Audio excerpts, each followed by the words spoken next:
नमस्कार मित्रों, अगले टास्क चंद्रशेखर आजाद के दूसरे टास्क के अंदर हमने देखा था कि सदगुरु सर्वावस्थी जो हमारे लेखक हैं, लेखक बताते हैं कि चंद्रशेखर की याद भूले न भुलाए वैसी है।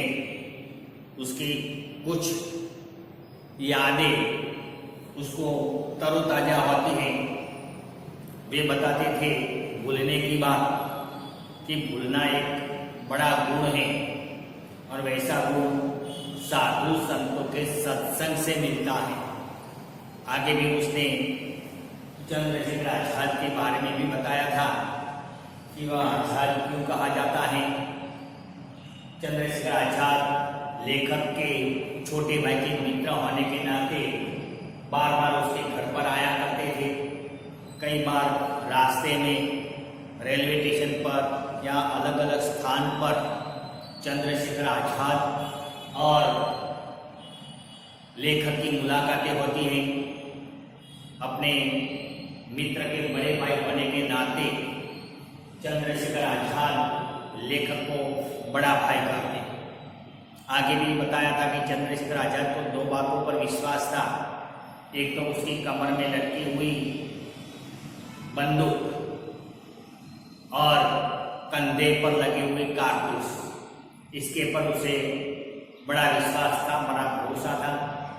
जिस घर में उसको शरण मिलती थी वह घर को कोई नुकसान न होने पाए उसका वह पूरा ख्याल रखते थे। अगर गोलियों की बौछारें बरसानी है तो वह घर से थोड़े दूर जाकर वह गोलियां बरसाते थे। इसके कारण जहाँ शरण दिया है वहीं घर वाले को कोई नुकसान होता नहीं। यहाँ तक हमने देखा था। देखे इस एकम के अंदर अब लेखक आगे क्या बताना चाहते हैं।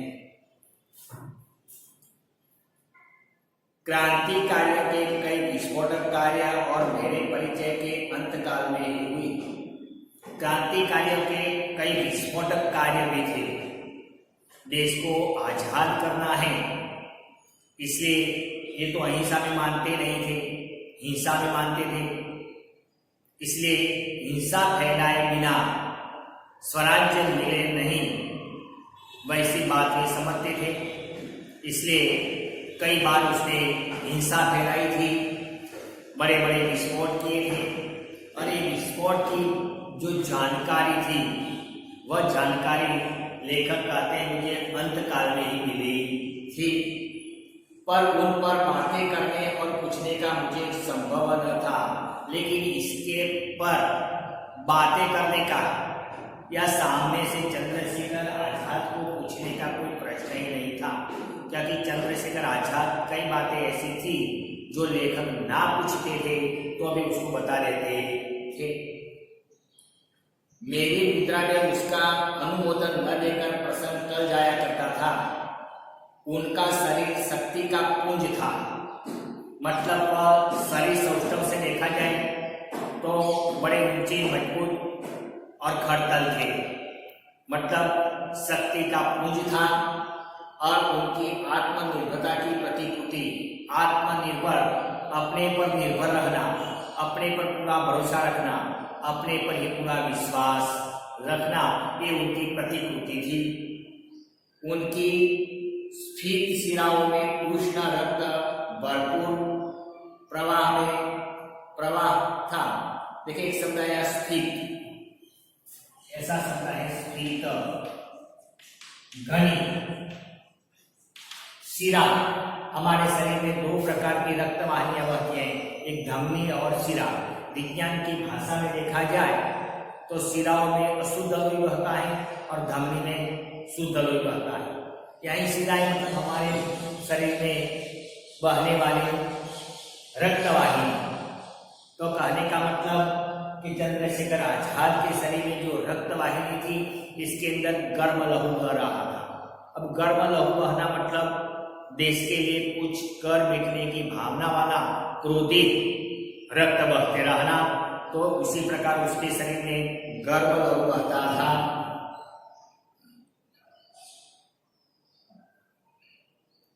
उनके साहस, उनके कार्य की शोभा मुखरता और वाणी की शोभा मौन थी। उनके कार्य सुवासित देते थे, वह मितभाषी थे, बोलते कम थे लेकिन काम ज्यादा करते थे, इसलिए चंद्रशेखर आजाद कहा जाए तो मितभाषी थे और उसकी वाणी मौन थी। न जाने कितने रूपों में मैंने उन्हें देखा होगा। लेखक कहते हैं कि चंद्रशेखर से मेरी कई बार मुलाकात हुई है, इसलिए मैंने कई बार चंद्रशेखर को अलग अलग पहनवेश में, अलग अलग परिधान में, अलग अलग रूप में मैंने चंद्रशेखर आजाद को देखा है। देखे किस रूप में देखे हैं?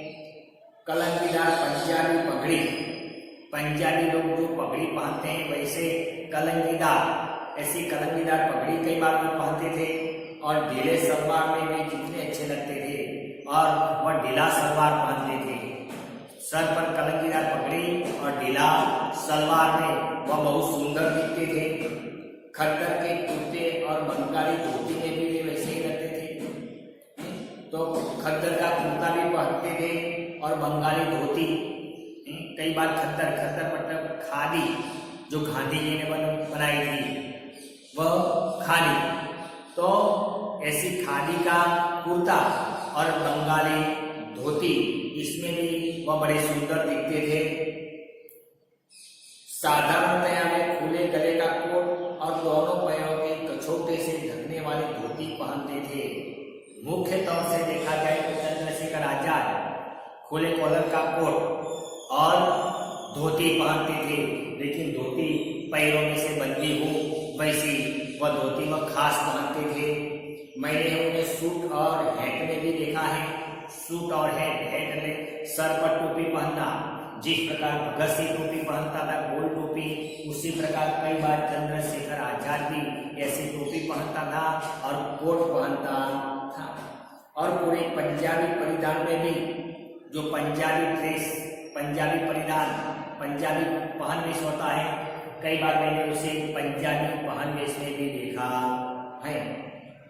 हर प्रकार के वस्त्र के भीतर वे खेलते थे। मानो कि इसके अंदर जो भी प्रकार के कपड़े बताए गए हैं, वस्त्र परिधान बताए गए हैं, उन सभी वस्त्र परिधान में चंद्रशेखर आजाद का शरीर मुखर आता था, वह अत्यंत सुंदर दिखते थे। देखिए आगे, कठोर और हिंसापूर्ण संदर्भ के भीतर उनका मुख मक्खन सदृश कोमल मन मैंने अच्छी तरह देखा था। देखिए हिंसापूर्ण वर्तन, उसका वर्तन तो हिंसापूर्ण है, क्योंकि वे मानते थे कि बिना हिंसा से स्वराज्य प्राप्त होगा नहीं, लेकिन वह हिंसा सिर्फ अंग्रेजों के प्रति थी, हमारे भारतीयों के प्रति नहीं, लेकिन वह हिंसा उनके लिए योग्य थी। तो ऊपर से देखा जाए तो वह हिंसापूर्ण वृत्ति वाले देखते हैं, लेकिन उसका हृदय है वह एक मक्खन जैसा कोमल है, मतलब कोमल हृदय वाले थे। उनकी वीरता में जो उग्रता थी, उसका लक्ष्य राजनीतिक अपराध था और भारत को स्वतंत्र करने की बलवासी आकांक्षा थी। उनके अंदर वीरता, निर्दयता कूट कर भरी हुई थी। उनकी एकमात्र आकांक्षा, एकमात्र इच्छा यही थी कि वह इन प्रकार से देश को स्वतंत्र करे, देश को आजाद करने की उसकी प्रबल इच्छा थी। उनके साहस में जो ध्वंस की सूचना थी, उनका आलम्बन विदेशियों के पशुबंध की अकड़ थी। उनके साहस में जो ध्वंस मतलब विनाश,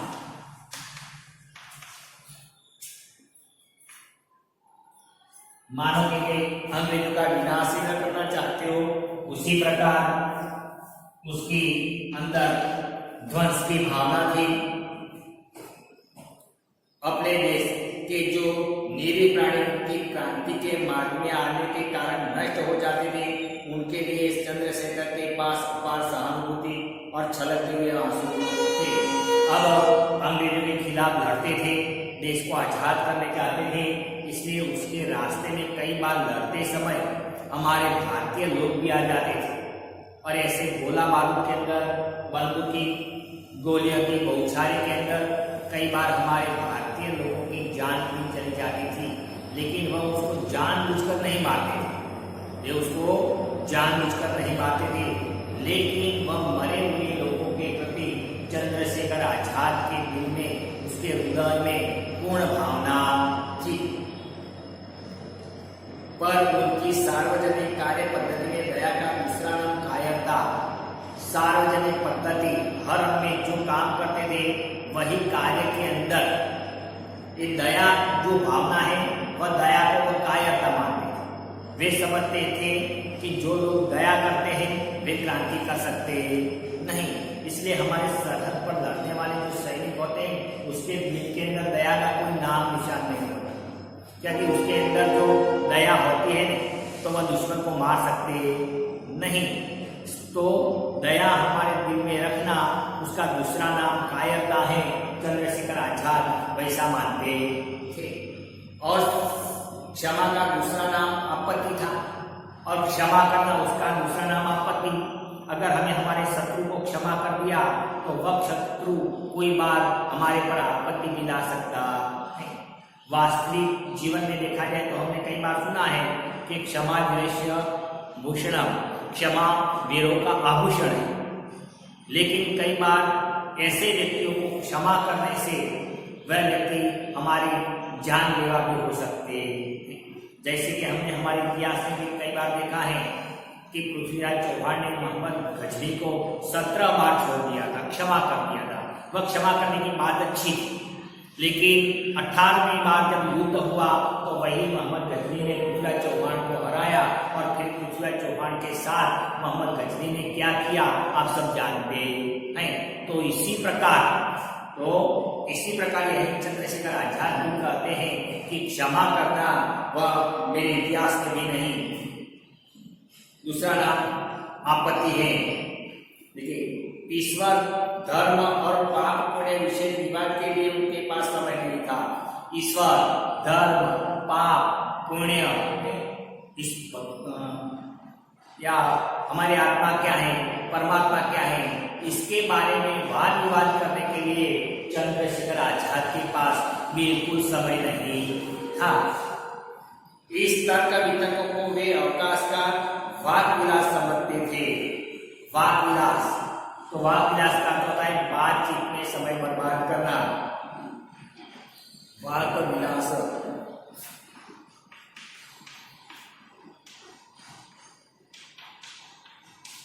बातचीत में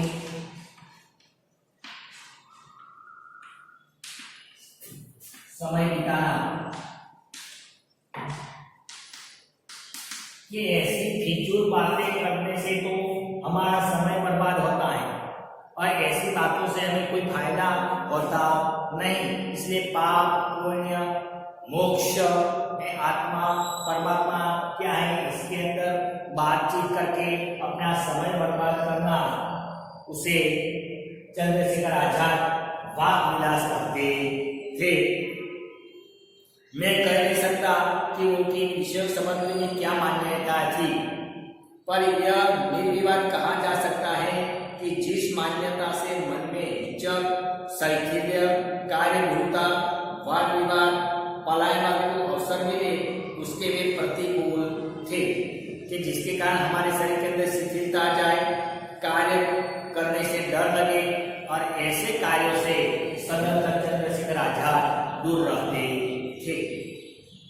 हाँ, पर पाप और पुण्य के अनेकार्थी और आज की व्यापक व्याप्ति को चाहे वह न मानते हो और कदाचित नहीं भी मानते थे, परंतु जीवन की पवित्रता, सामाजिक निर्मलता, वैयक्तिक उज्ज्वलता तथा नैतिक उच्चता के वे बड़े पोषक थे। चाहे वे पाप पुण्य के बारे में माने या न माने, चाहे वह मोक्ष और हमारी आत्मा परमात्मा के बारे में माने या न माने, लेकिन सामाजिक निर्मलता, वैयक्तिक उज्ज्वलता तथा नैतिक उच्चता के सुंदर गुण उसके अंदर विद्वान थे। कोई यह विश्वास नहीं कर सकता कि हत्याओं को बेधड़क कर डालने वाला हाथ स्पर्श में इतने कोमल और नागरिक हो सकते हैं। चंद्रशेखर आजाद को देखकर कोई ऐसा नहीं कर सकता कि दुश्मन को बेधड़क मारने वाला, उसकी बेधड़क हत्या करने वाला, इसका हृदय ऐसा मक्खन जैसा कोमल और उसके हाथ नागुल की सीमा में उठते हो, वैसा कोई कर सकता नहीं। मैं जब इन पंक्तियों को लिख रहा हूं तब भी उनकी मनोहारी मेरे सामने घूम रही है। लेखक कहते हैं कि चंद्रशेखर आजाद के बारे में मैं जो कुछ पंक्तियां लिख रहा हूं, उसी समय चंद्रशेखर आजाद मेरे सम्मुख खड़े हो, वैसा भास मुझे होता है। कितने अधिक व्यक्तियों में उनकी ममता की जड़ें जमी हैं। बहुत सारे लोग उसको याद करते हैं, सारा विश्व या सारा देश के लोग चंद्रशेखर आजाद को मान सम्मान की दृष्टि से देखते हैं। यह आज उनके उन्मूलित होने के बाद जाग हो रहा है, ज्ञात हो रहा है।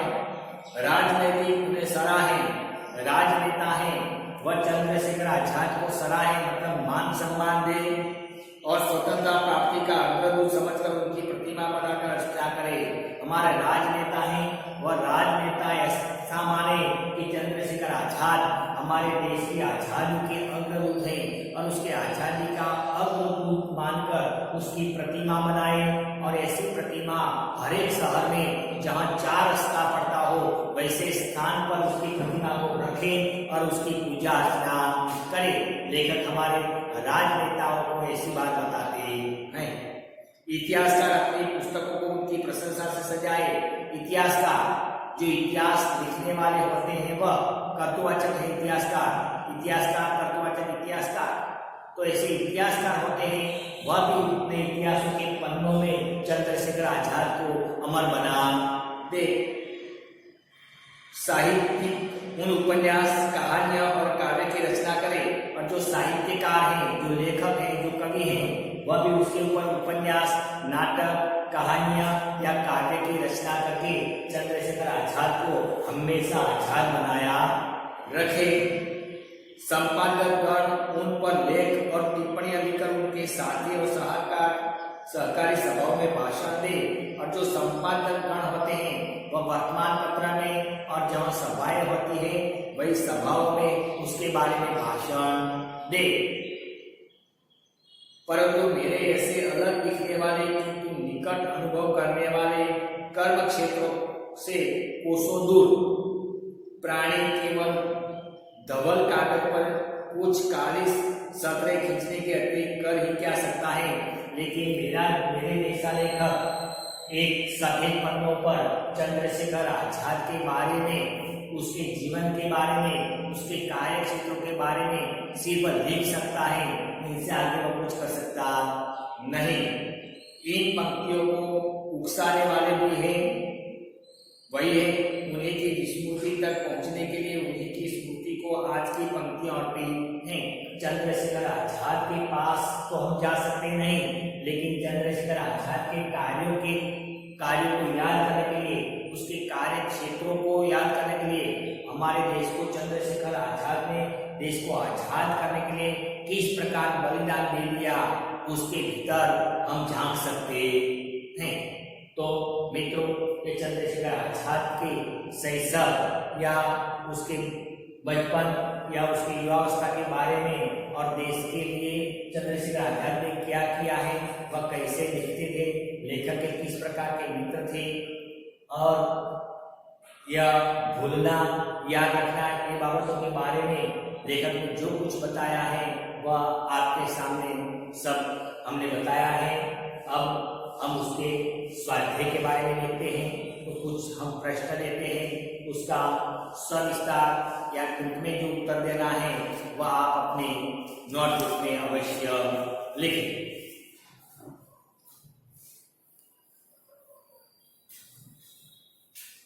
देखिए स्वाध्याय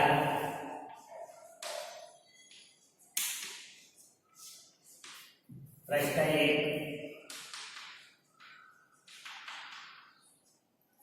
एक वाक्य में उत्तर लिखें।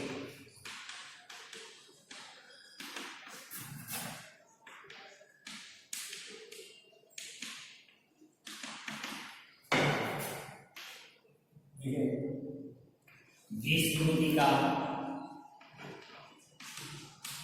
वरदान कैसे मिलता है?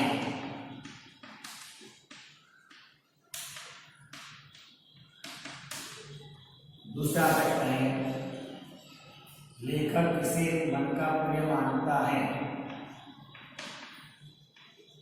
लेखक किसे मन का पुण्य मानते हैं?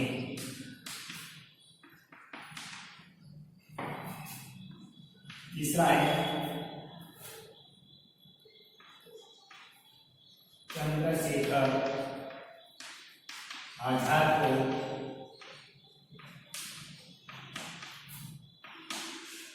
किस पर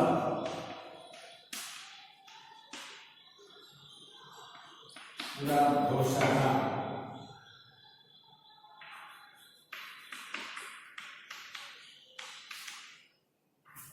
दो वाक्य में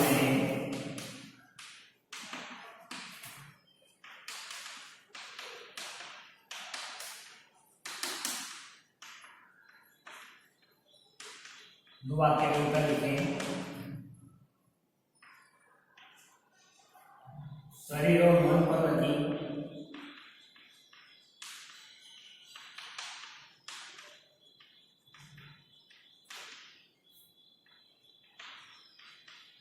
लगी चोट में क्या हक है?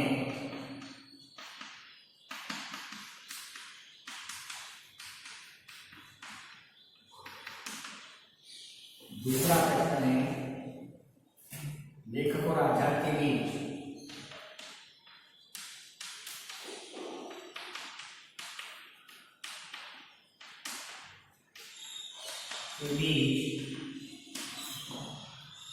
पारस्परिक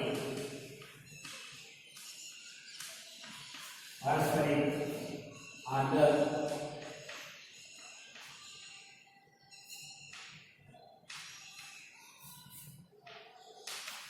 क्या था?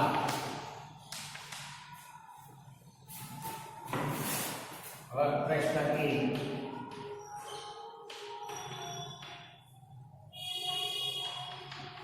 पांच वाक्यों में उत्तर लिखें।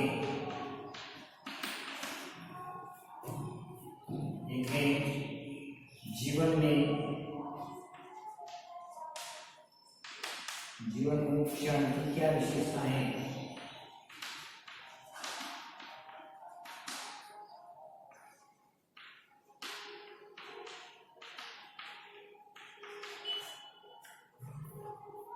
और देखें, एक वाक्य में उत्तर लिखें। विस्मृति का वरदान कैसे मिलता है? दूसरा है, लेखक किसे मन का पुण्य मानते हैं? तीसरा है, चंद्रशेखर आजाद को किस पर पूरा भरोसा था? दो वाक्य में उत्तर है, शरीर और मन पर लगी चोट में क्या फर्क है? दूसरा है, लेखक और आजाद के बीच पारस्परिक आदर क्यों था? और एक पांचवा क्या लंबा प्रश्न है, जीवन में क्षण की क्या विशेषता है? तो ये सारे प्रश्नों का अच्छे अक्षरों से अपनी नोटबुक में एकम नंबर 4 में लिखें। Thank you.